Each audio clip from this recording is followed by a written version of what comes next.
Mike Hughes. He was the class of 1957, although he didn't graduate from Woodstock.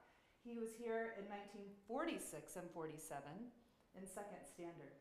So he was here during a very interesting period of time in India, and I'll let him tell you a little bit more about that and his adventures. Thanks for joining us. Thank you indeed. Well, you've heard my name is Mike Hughes, or Michael Hughes, and I was at Woodstock, as you also heard, in a very interesting period of 46, 47, and so was my younger brother, 2 years younger than I was. Basically, I was 8 when I was here. My birthday's in November, so I came in the autumn of 46 when I was 7, but I was 8 pretty shortly after that. When we first came, maybe I should go back just a tad,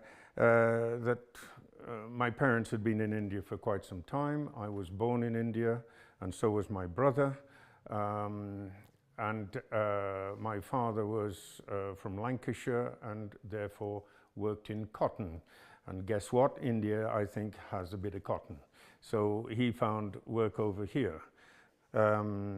Shortly after they arrived, the war came, and my words, his call-up papers said something like, "Stay where you are, do what you're doing." And I emphasize my words because I don't think the War Department have said anything like that. But however, the reason was because back in the UK, in the Lancashire area, all the big mills were being turned around to making planes.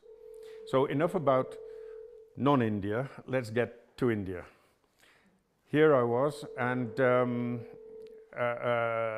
when we first came up, we came back from a visit to the UK after the war to be basically for myself and my brother to be shown off to grandparents, rest of the family, and for my parents to also pick up.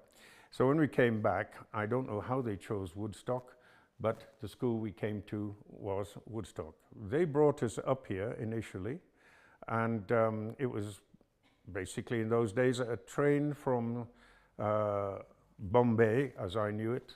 Please translate to Mumbai if every time I say Bombay, up to Saharanpur, and from Saharanpur up by a very old coach system which was run by Bedford buses, if anybody can remember the old English Bedford bus, which came up some very windy roads, which I suppose were just as windy as today, but half the width.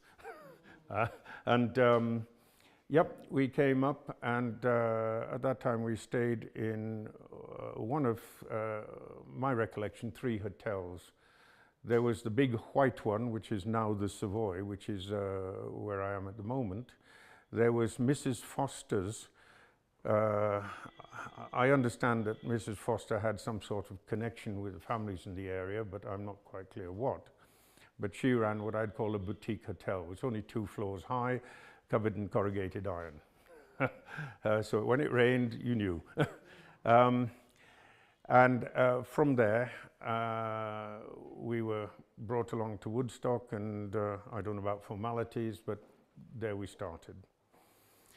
Parents went back again, and I was left chaperoning my brother to and from Bombay. So this is not quite in time sequence, but it was interesting because I brought my brother back from that first semester back to Bombay, and in those days the trains didn't have any corridors.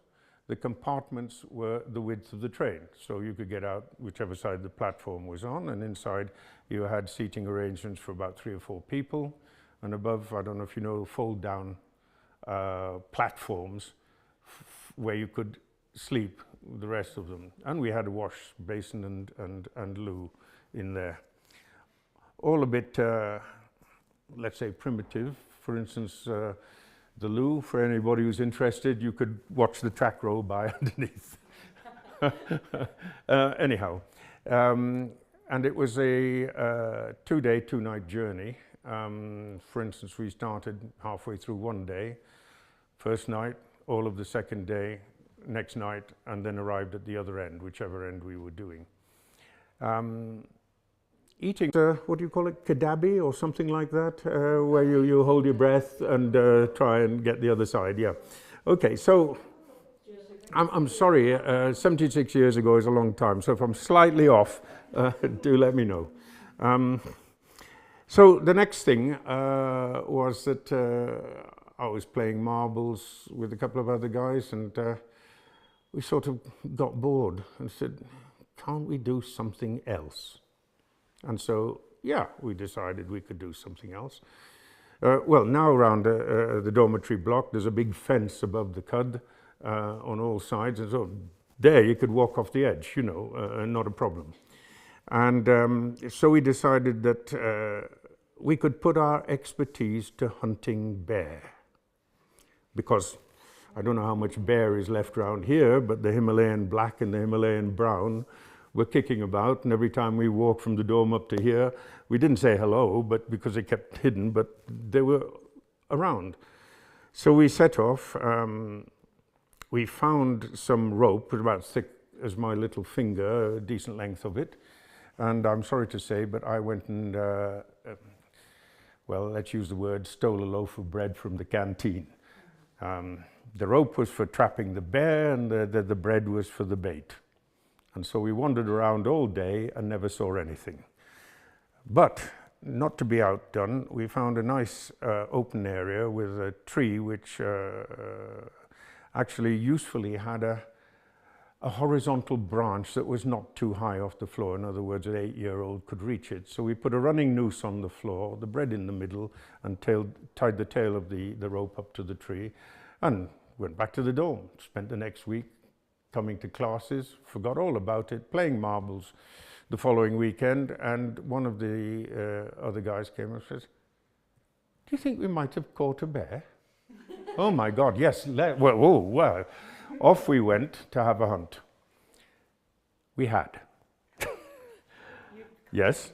It only happened to be a cub, but it had got itself tangled in the rope, the bread had disappeared, and so we whooped for joy, made certain the rope was firmly round the cub's middle, untied it from the tree, and marched back with the cub in tow. The cub didn't seem to mind, it just walked behind us like a dog, you know.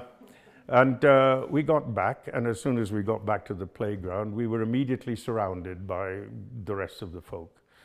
And of course, we were playing this for all we could get. Oh yes, we're experienced bear hunters, you know, we can do this job anytime, and here's the proof, and so on. And it didn't take very long before one of the masters saw this unseemly huddle and wandered across.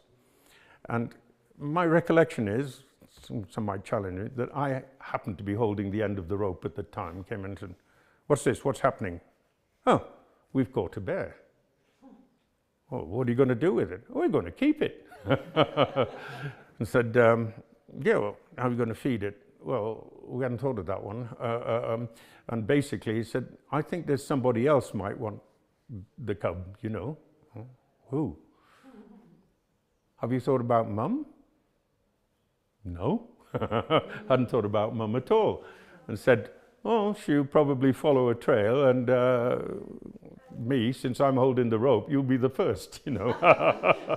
So anyhow, I was told in no uncertain terms to take it back to the edge of the cud, undo it, and yes, put a boot up its backside. It was a bit rough, but I was only an 8-year-old, and did. So the end of the story is in fact rather lame. We did catch a bear, but we didn't keep the bear. So that's one of the stories. Right. Somehow I managed to, I don't know, develop the skill, and I don't know if you've had them, I've talked to one or two people, getting hornets' nests unhitched off. Do you still have hornets' nests? Well, wasp nests for one of, but the beasties inside them were rather bigger than wasps. And there were times when most of the hornets were out, probably, I don't know, going around the flowers or whatever hornets did. I wasn't that interested at the time, but there was about a time in the afternoon where you could go up and you could actually just tweak the stem that was holding the nest. and you got a hornet's nest. I took this and showed it to folk and left it lying around or whatever.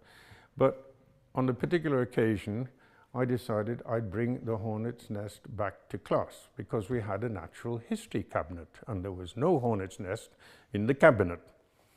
So we put the hornet's nest in the cabinet and never opened the doors for the next 2 months because the hornets that were grubs, at whatever they are at the time, developed, came out and populated the cabinet, and they were everywhere.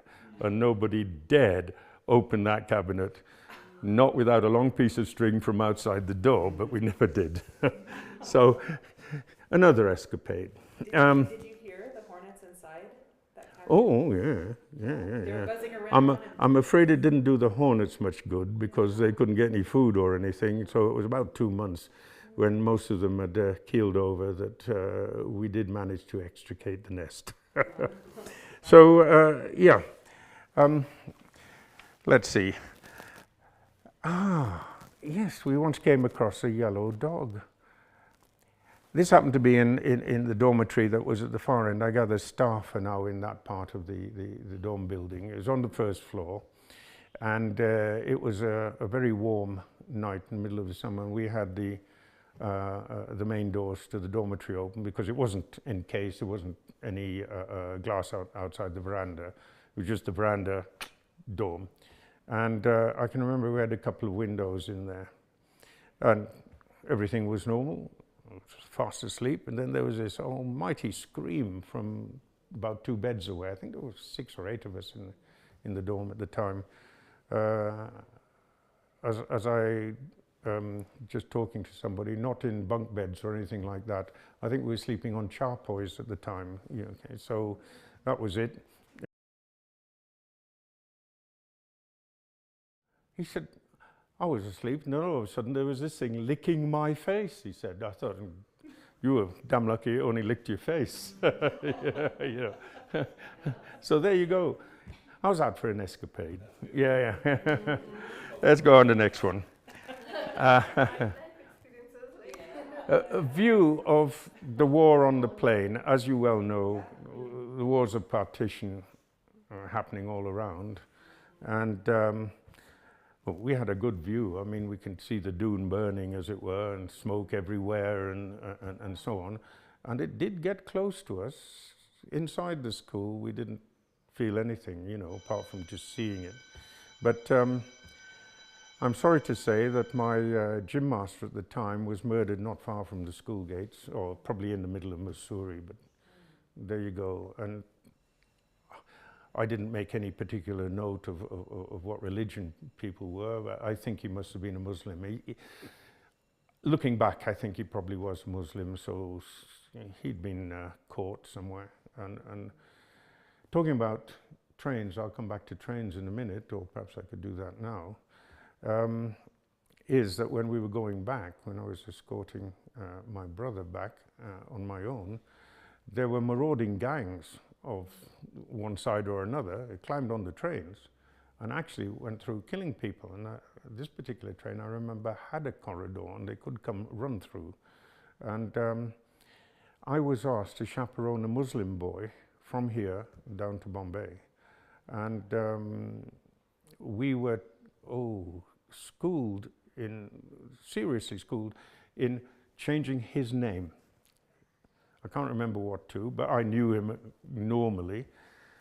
He had to change his name. He had to learn his new name. I had to learn his new name, and we had no way that we were going to say anything else but. We made it, and his parents were over the moon when I delivered him to them in Bombay Station. You know, I mean, I didn't see much of the marauding. I mean, there were always crowds on the station. All the stations we went through. So yes, interesting time, but in the sense that nothing happened. I'm sorry, the story's a bit dead, but for an 8-year-old, that was an interesting time. Yeah. You were 8, and how old was he? Same sort of age. Yeah. Friend that you knew. I mean, 8-year-olds don't go around asking other folk how old you are, so I, I don't really know. So, Yeah. Did he go to Woodstock, or was he just in oh no, the he's a area? Woodstock boy, yeah. Yeah. Yeah. And like I mentioned, the war, my parents were down in Bombay, and my brother and I were here, and my mother was off her head because of the separation, especially with, I call it a war, it was a war, happening across just the north of the country. Down in Bombay, nothing was doing, as it were, or even further south. Nobody even knew that there was a war happening. As far as I'm aware, I don't know, maybe other. So, well, my father was fairly well up in Bombay, and somehow my parents got invited to regimental dinners. I know this was after the war, but the army stayed on for a long while. And at one of these regimental dinners, my mother was sitting next to a colonel of the Gurkhas, and they began talking, and she admitted that she was exceptionally worried about us up here. And the colonel turned to say, "You've just solved my problem." Oh, what was the problem? He said, "Well, I have a new officer that we just promoted, and we've got 2 new Gurkha recruits. And I was wondering what I could do to give them a bit of, if you wish, battle training or practice or whatever." And he said, "They will go to find your 2 sons, make certain they're hale and hearty, bring back proof of that, and they'll come and report to me." Now, up here, we knew nothing about it. We were again in the dorm area, playing away, whatever, and suddenly these 3 figures appeared. It was a weekend. They obviously chose it correctly, and they came on, and you must all have seen Gurkha lads dressed for war, but boy, do they look like a moving armory, And this other guy, and we were all there, and all of a sudden everybody was interested, and then suddenly fingers were being pointed at me. What have I done now? Sort of thing, and should I start running or what? Anyhow, these guys came across and they said, "You Mike Hughes?" "Yes." "You've got a brother?" "Yes." "Where is he?" "Oh, he's over there, so he must have done something wrong as well." "Go and get him." Did. Came back. "Would you like a sweetie?" Now, in those days, it's after the war, sweeties were in short supply. "Yeah." "Oh, wouldn't mind a sweetie." "Can we have a photograph of you?" So there was a photograph of me between 2 Gurkha lads, I said fully armed, being taken by the officer, and then my brother, and then all of us together, and all this sort of thing. And by this time, all the other boys were wondering what was happening, you see. Why were we being treated like this, and being given sweets and so on? And we got quite a few packets of sweets. And they said, "Well, thank you very much," and disappeared. See, long train journeys on one's own, and encounters with animals, because there were plenty at the time. I think I've probably bored you sufficiently. I don't know, No, but this has been fascinating. Thank you. okay.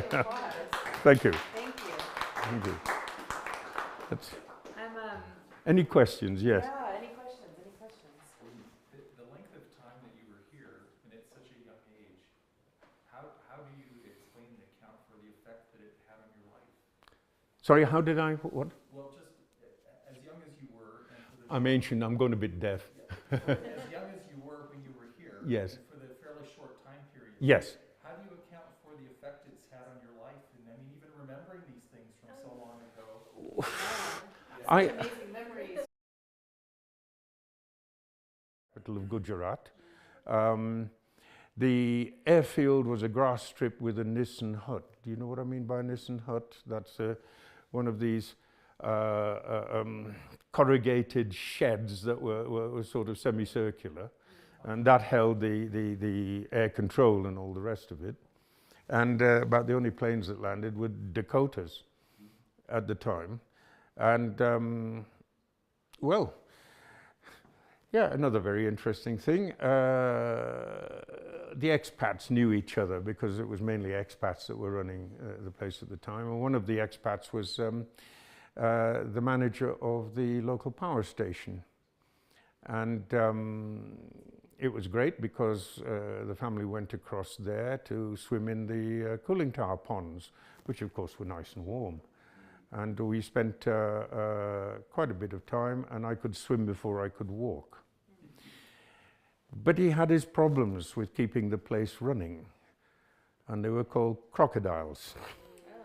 Because as the warm cooling tower water was ejected into the river, crocodiles had a penchant for something warmer, and they used to crawl up the tubes, and there were big muggers, if you know what I mean by muggers. I don't know whether names have changed or whatever. And they could go up the tube and couldn't turn around because, of course, the tube was blocked at the other end with pumps. They used to, there were screens to the best of my knowledge, but somehow they always got dislodged at the entry end. And the only way he could get the muggers out of this, it wasn't overly frequently, it was unfortunately to shoot them first before. When I was dragged down to Bombay, I went to a school that was, I don't know how many of you know Bombay, but it was across the road from a place that we used to visit regularly called Breach Candy. Big swimming pool complex. And yeah, and then eventually I was sent back to the UK to be educated in the English thing, which was very interesting because when we were here, there were 16 annas to the rupee, and I can't remember how many paisa to the anna. But we had to learn, Woodstock and the other school, our 17 times table, i.e. the 16 times table plus a bit extra.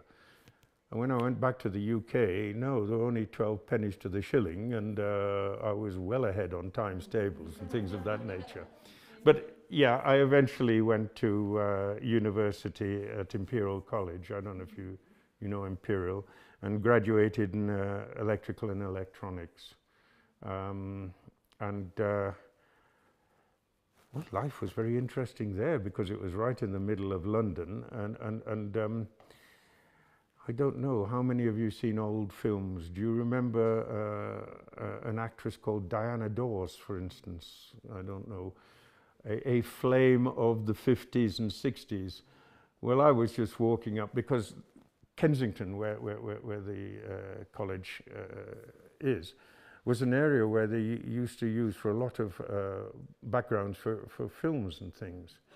And I was minding my own business, walking with my satchel up towards the college, when suddenly this lady, who I only knew as Diana Dawes, when she came rushing out of somewhere, banged straight into me, the two of us sort of together. And then she rushed off and got into a Jaguar, which was beside the curb, leapt 6 feet and stalled. Now, I'm certain that on the film that was a great getaway, but yeah, I met people I never should have done. Goodness, what was his name? Somebody help me. Names are my bugbear. Attenborough. You probably heard of David, who deals with a lot of animals, but this was his brother Richard, who happened to have directed Gandhi, wasn't it? Yeah. And I've seen him filming numerous times in this area. That is Kensington Mews. I've rather got off India. Is everybody happy? You know. But yes, I went to college at Imperial. I graduated in '61, and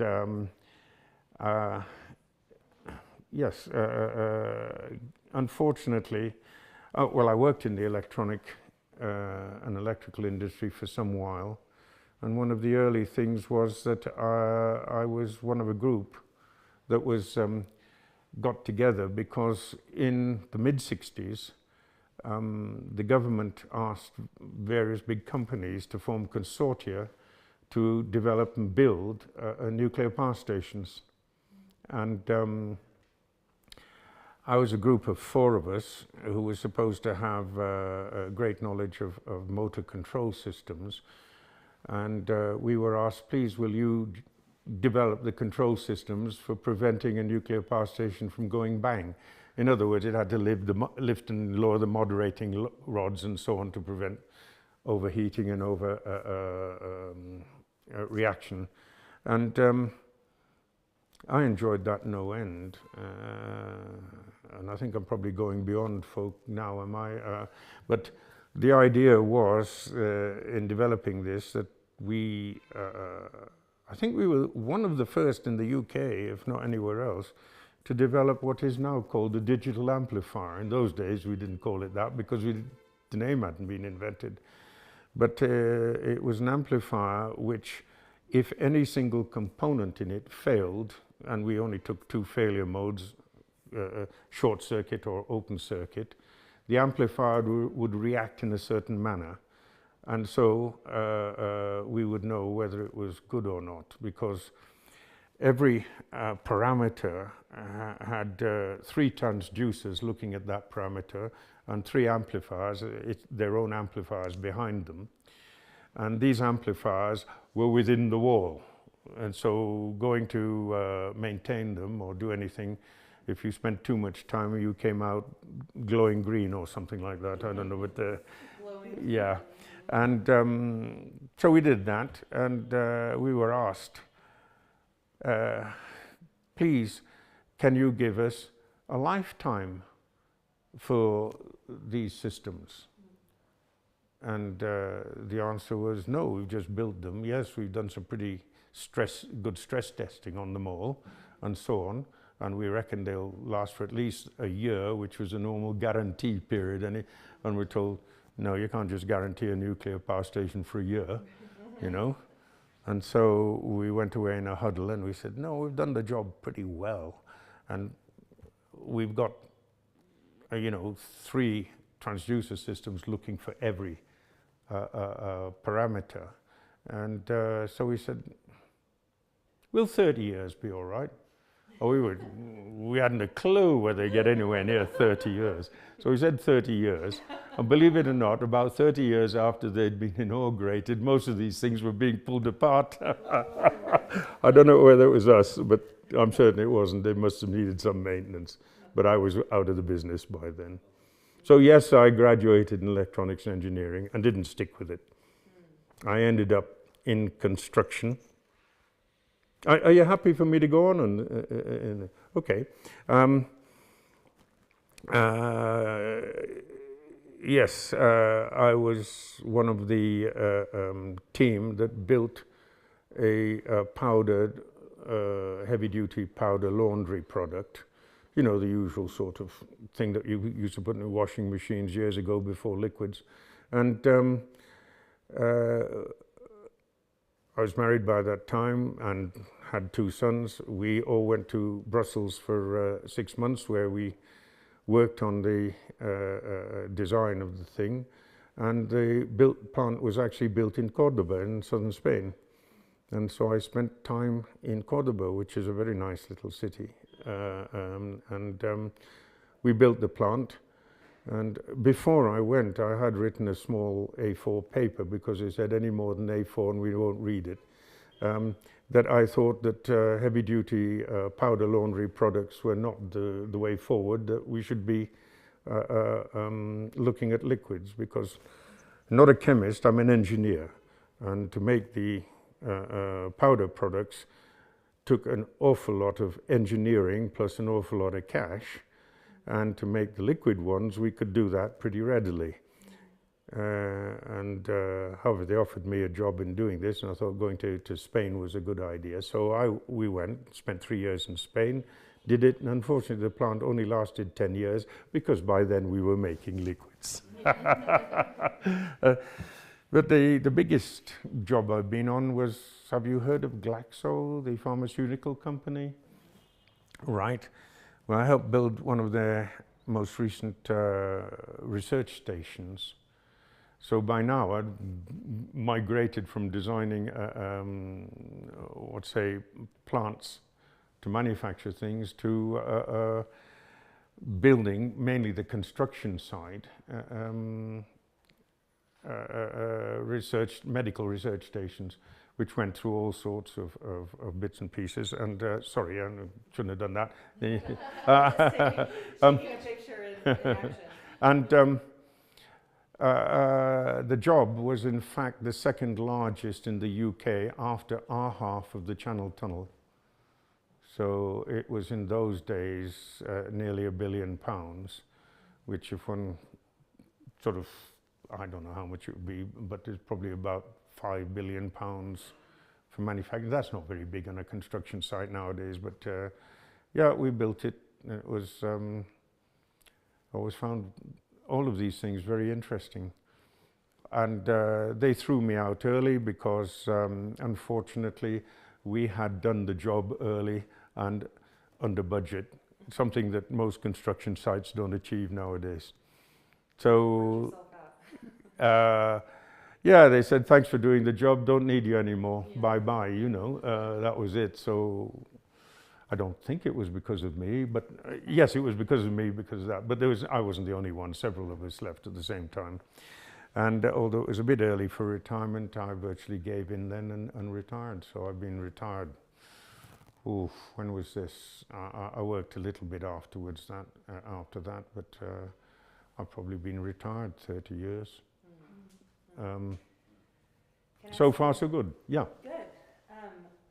We're running close to the end of our time, but Right. I just wanted to ask you a really big question, and I'm sure there are a million answers, but maybe some of the most striking differences that you see visiting so many years later here in the Helsinki. Yeah. Oh. Well, you put lots more bricks and concrete around. I mean, that's basically the biggest change. The other change is roads. Most of what we had were forest paths, for want of a better description. Hence the dandies. And yeah, I think they probably do it now. We were up and down from the dormitory block twice a day, and from there to the sports field and all the rest of it. So I think we're very fit youngsters. Yeah. Dandies. Can you tell us what dandies are? The which? Dandies. Dandies, for those who don't know what they are. Dandies, yes.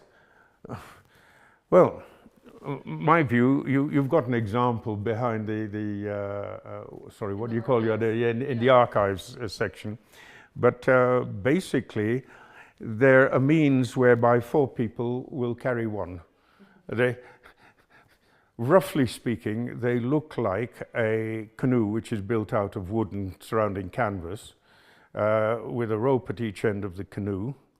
So looking at the side view, they're virtually, my recollection, they're virtually rectangular, although they might have had a dip for your feet like the one had. And then at each end there was a rope which had a T-bar or yoke, enabling 4 people, 2 at each end, to carry the person sitting in the middle. I think nowadays that sort of thing wouldn't really be acceptable, but there we go. That's how it was. And did you ride in these? Oh yes, and often because we were both small, my brother and I were in the same one, you know. I'm told they might have carried luggage as well, but I can't remember that. But the other means of transport was rickshaws, which were hand-drawn, and I saw one in a display case virtually opposite Hackman's on the mall. I don't know if you've seen that, but I was in a rickshaw with my teeth being rattled at the time on the mall roads, so I didn't have much time to see it as I whipped past, but I thought, yeah, I know one of those. So, yeah. Everything I know is rather past it, if I can put it like that. Anyhow, thank you very much indeed for allowing me to speak to you. Thank you so Not much, at all. Mike. I really want to say thank Oh, you for, thank you very for much being indeed. with us today. Okay, thank you. Thank you. Yeah. And thanks everybody for joining us. We'll see you next time at Tiger Tales. Thanks. Thank Just- you guys so much for coming. Yes, please. Yes, thank you very But I understood it was to talk mainly about Woodstock, so I hope I didn't digress too much by the bit in the middle. No. But yeah. No, because it's about what happens after. Oh. That's all part of the story, like what it's helped you become, and we've talked about this. Yeah. Well, I talked about crocodiles in Ahmedabad. Can I, or do you want to kick me out of here? No, no, It- go right ahead. It's very difficult to see, but I have a scar just there because in Ahmedabad we had dogs in the family, and I was walking around by that time because it was about 4.5. I think we moved to Bombay when I was 5, about 4.5. And our ayahs used to go to the church, the local church, because they could get shelter from the sun. Brother was in a pram, and I was one of the ones wandering around amongst the gravestones. And I came across this nice little dog. Hello, doggy. Chunk. And it wouldn't let go. So I dragged it all the way back to the ayahs because it wasn't a very big dog.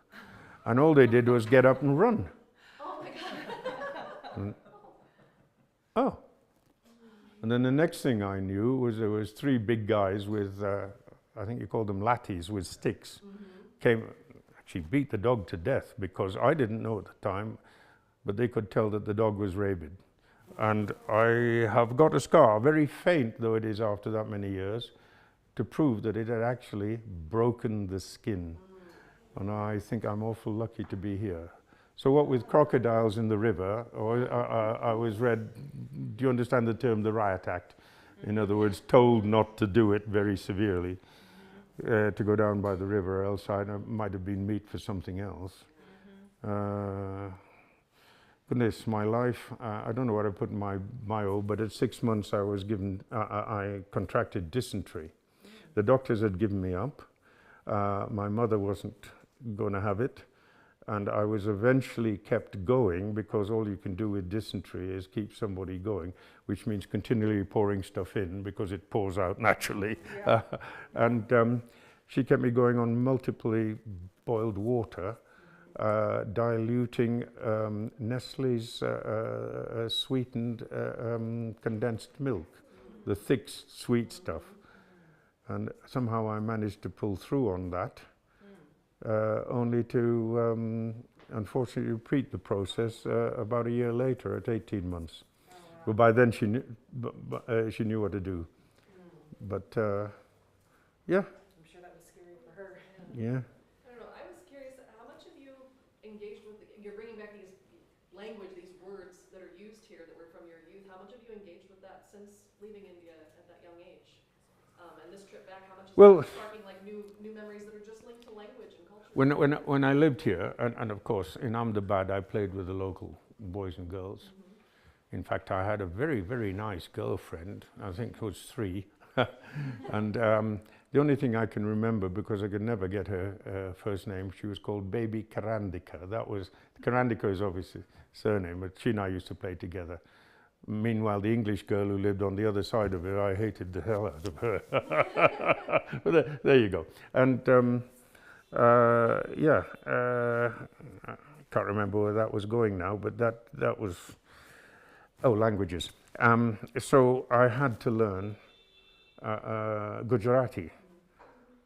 So mother language English, country language Hindi, local language Gujarati. And then Marathi and Mumbai as well? Yes, All right. you jumped the gun. I was told that I could say 2 or 3 words in Urdu, and I can remember nothing apart from the odd word in Hindi. The only thing is, in Ahmedabad, we didn't have any mains plumbing, nor any mains hot water. So bath time was in one of these metal tubs where the servants used to heat and bring the water. So one of the few sentences I can remember is "Garam pani mangta hai." Is that any good? Yeah. and 1 or 2, which is, yeah, I can count to 10 at least, and I can remember odd words. But after being out here and with our tour guide, who was very good, I said, I can remember this word, and then I can remember another word, because you're telling somebody to come on. I say, jaldi jaldi lao. In other words, again, bring the water, or jaldi karao. Karao is to do something, isn't it? Yeah, yeah. So slowly, it must be in there somewhere, Yeah. but it hasn't been out for 76 years, so it takes a lot of Right, digging. well, that's what I was curious about. Yeah. It was being triggered. Yeah. So there you go. Oh no, it's not 76 years. I left India when I was 11, or a couple of months before 11, so I'm 84 now. So 73 years in that instance. But I remember an awful lot, you know. And most of it is with animals. Monkeys I hate. I've had a live cobra running over my foot. No problem, but there were cobras in Ahmedabad. And the other thing was my mother hated not having a proper bath. So they had an extension built at the side of their house, and they managed to get a cast iron bath in there. And on the side of the extension, they built a water tank with a fire underneath it, so that servants could fill the water and light the fire, which she could then draw from the inside. And then one morning there was quite a scream, and mother came running out of the bathroom, and I didn't know, but the reason was because there was a cobra curled up in the bottom of the bath, with no sort of drainage system or anything. The water from the bath just went through the side of the wall and dumped on the floor from where it evaporated, and there were no what do you call them, things in the plug hole to stop. And snakes like being warm, so they just crawled in and just curled up in the bath, and there it had stayed all night until she'd found it in the morning. And so you don't remember what the evacuation procedure was for that snake? Oh, no. I mean, sometimes they're killed, sometimes they're removed and let go. oh no. Again, the problem was servants with lathis came and killed it. Okay. But as I understand it, the king cobra is the only or one of the only snakes that actually mate for life. So a guard was mounted for the next week just in case it had a mate, but nothing ever came. Oh, interesting. They were thinking the mate might come back, Yeah. looking for it. Oh yes, Yeah. and the mate could smell, you know, even though you might have had a bath. Jeepers, I could carry on like this all day. One of the other things was slippers were always mules. You didn't have a heel in the slipper. Why? Because in those days, I mean, access to things like reptiles and so on, you can't stop them. Have you got Google access? Try putting in Fort, F-O-R-T, Stikine, S-T-I-K-I-N-E, and that was the name of the ship. And it was carrying ammunition from the UK for the Burma War, which hadn't finished at the time. It was April 1944. And they decided they would camouflage it by putting raw cotton bales on the top. Oh my. And like grass gets hot if you put it all in a heap.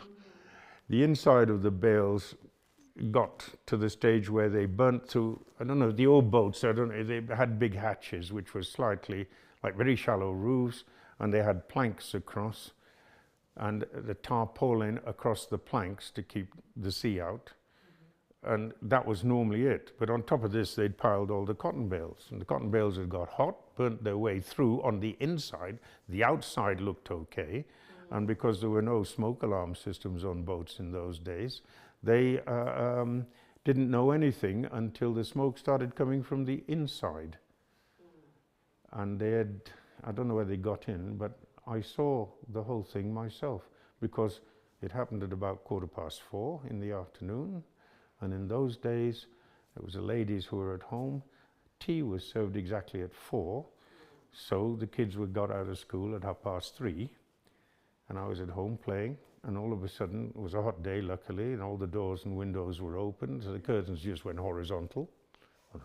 What's that? Looked up, and I could see this fireball in the sky with the outline, silhouette of a ship in the middle of it. And then all of a sudden, that went whop. There's a double bang. And it was a bit like a rocket, you know, where you send it up and it goes bang in the sky. And Bombay was decimated. Did you find it by any chance? I did, so it says, yeah, so it says it was in 44, and April 44, I don't remember. Yeah, April, yeah. Test me, 14th of April 44? 44. And, That puts you at quite a young age, though, no? That would be, sorry? that puts you at a very young age, though, yeah? Yes, I would have been 5, top end of 5 maybe. Yeah. Oh, well, you said things that make an impression. My goodness, those make an yes, impression, sure, you that know. makes an impression. Anyhow, it sounds as though, am I well over time because somebody's waiting to take me back to Oh, yeah, the... it's about 5:36, so good timing. Yep. Ooh, right. Yeah. I think Good I was told it was 5, but there you go. Oh, well, there you go. Thank you again for coming. No. I hope you haven't been recording. Have you been recording the last bit? Goodness me. That was good. Those are some great stories. And really, thank you Oh, for sharing not with at all. us. It's always Yeah. fascinating to Yeah. hear from our alumni what the hillside was like, what Woodstock was like. So thank you for keeping Not those at all, memories and not at sharing all. with us. And I'm very pleased I managed to come back, as it Yeah. were. Yes, And we it are. did. Took Yeah. a long time, but yeah, I made it. Yeah, glad that you're here. Okay. Okay. And thank you all for Thank the you. hospitality. Yeah, You know. enjoy the rest of your journey. How many days left do you have? I